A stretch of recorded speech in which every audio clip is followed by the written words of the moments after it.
Here's the question. Pastor Susang, in your sermon this past Sunday, you said, husbands submit to your wife and wives submit to your husband. Can you elaborate on that? What are the similarities and differences in which husbands are to submit to their wives and wives are to submit to their husbands? Very great question. As you can see in the passage, in verse 21, it says, submit to one another out of reverence for Christ. And then the very next verse, it says, wives, submit to your husbands. So there's a way in the Bible in which the submission, or as the passage or the verb there can be subject to, be under subjection to the other.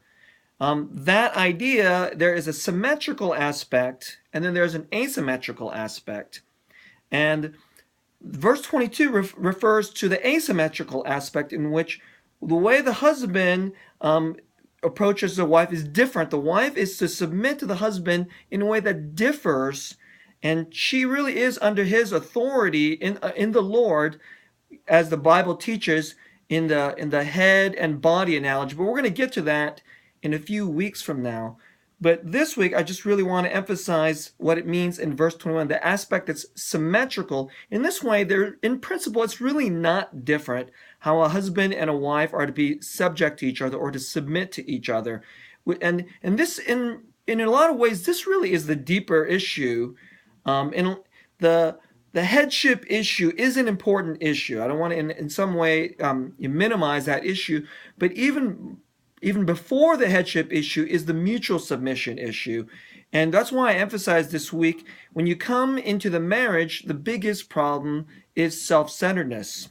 There's another place in which Pastor Tim Keller, in his sermon, he emphasizes this word submit is a strong word, and it has a lot of applications in terms of like ranks in household. Submit to the person who has is that you're under subjection to. And he also mentioned that it's in the military, and that once you enter into the military, you're entering into a greater unity, and then you really lose control.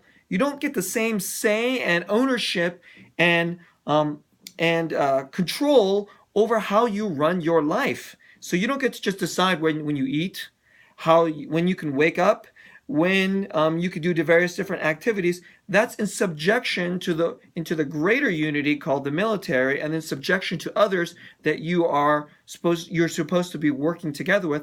And in a very similar way, this is marriage. Both the husband and the wife have to subject themselves to the other person's needs and wants, hopes, and fears. You can't only mainly insist upon your own way and constantly say the other person has to understand me. So this is the main way that we wanted to emphasize this week, that we're supposed to submit to one another. And this is really the warp and woof of the main problems in marriage. We're going to get to, like we said, in a few weeks, we're going to get to the other issue, but I want to leave you in suspense right now, and I just want to leave you with the symmetrical aspect and ask you to wait a few weeks for the asymmetrical, that most unpopular issue of headship that'll be coming up pretty soon. Okay?